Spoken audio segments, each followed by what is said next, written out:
जय जगन्नाथ।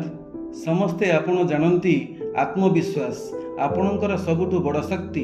जीवन में केतेबेले आपण पड़ीजिबे किंतु आपण को उठाई नेबारे सबुबेले आत्मविश्वास सांगरे रहिबो। अच्छा कहले केतोटी कथार उत्तर। आपण केबे निजको असुरक्षित अनुभव करिसेंती कि? आपण केबे भय हेतु कौनसी सुजोग हराइछंती कि? निज उपरे भरोसा करिवार अर्थ कौन? केउ जिनिस आमर आत्मविश्वास को बढ़ाए संपूर्ण आलोचना आपनको सह करिवी। भगवत गीता आमको शिखाए जेतेबेले आमे निज शक्ति को चिन्हि पारू भय दूर हुए और आत्मविश्वास जन्म निए। आत्मविश्वासी व्यक्ति ही प्रत्येक प्रतिकूल परिस्थिति को सुजोगरे परिणत करिपारे। वर्तमान आपणक पई एक सुंदर कविताटे पाठ करने चाहिए। तेबे सुनंतु। कवितार शीर्षक हेउछि आत्मविश्वास।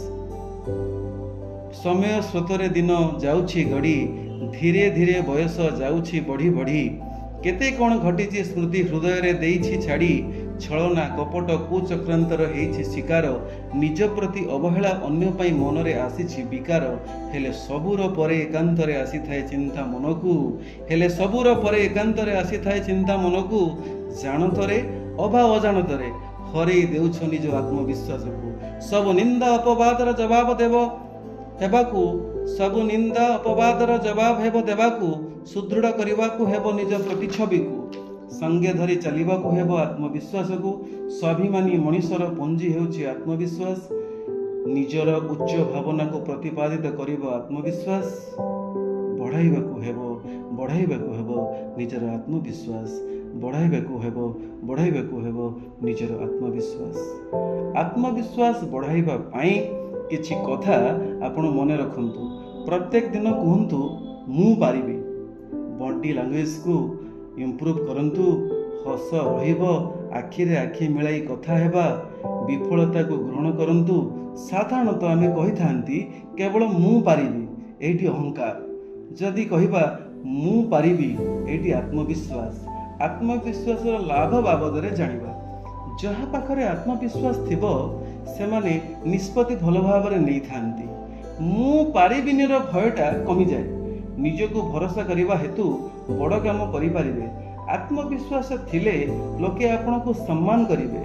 नेतृत्व करने सबुठारु दरकारी गुण हेउछि आत्मविश्वास। एबे आमे आलोचना करिबा आत्मविश्वास कौन पई कमी थाए। तेबे सुनंतु। अन्य मानक सह निजको तुलना करिबा। कहतु आपणक क्षेत्र में हाँ कि ना? नकारात्मक कथा शुणिले अधिक भाविदेले बारंबार विफल होगा जो आत्मविश्वास कमी थाए। कौन आमर आलोचना ठीक चलुछि कि नहीं? जीवन में सबु सफलतार मूल चाबी हेउछि आत्मविश्वास। लोके केते कथा कहिबे तुमे पारिबो नाही, परिस्थिति कहिबो यह असंभव, किंतु आत्मविश्वास कहे तुमे निश्चित पारिबो। असंभव को संभव करिवार शक्ति हेउछि आत्मविश्वास। जीवन में केते थर पड़िले भी आत्मविश्वास तुमको पुणी उठाइबो। जीतिबा हारिबा खेलर अंश, किंतु आत्मविश्वास केबे हारिबा नाही।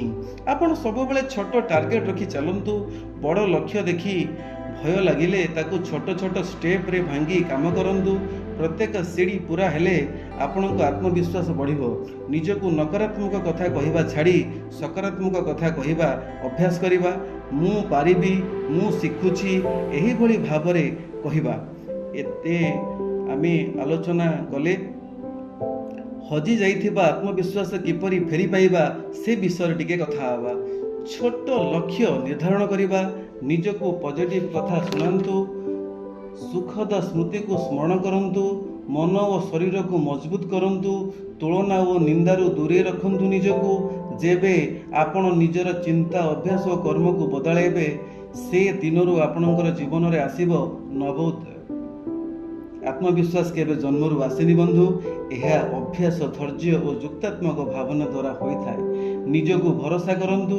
आत्मविश्वास को साथी करंतु। आपण हेबे निज जीवनर विजेता। हिंदी सारीटिए कहवा चाहिए। गिर कर भी जो हर बार संभल जाता है, गिर कर भी जो हर बार संभल जाता है, अंधेरों में जो खुद को बदल देता है, वही इंसान जीत का हकदार बनता है। वही इंसान जीत का हकदार बनता है। क्योंकि आत्मविश्वास ही उसे आसमान तक ले जाता है। आपणको पाई आत्मविश्वास थिले पथ कष्टकर नुहे, साहस सहित चलिले सफलता दूर नुहे।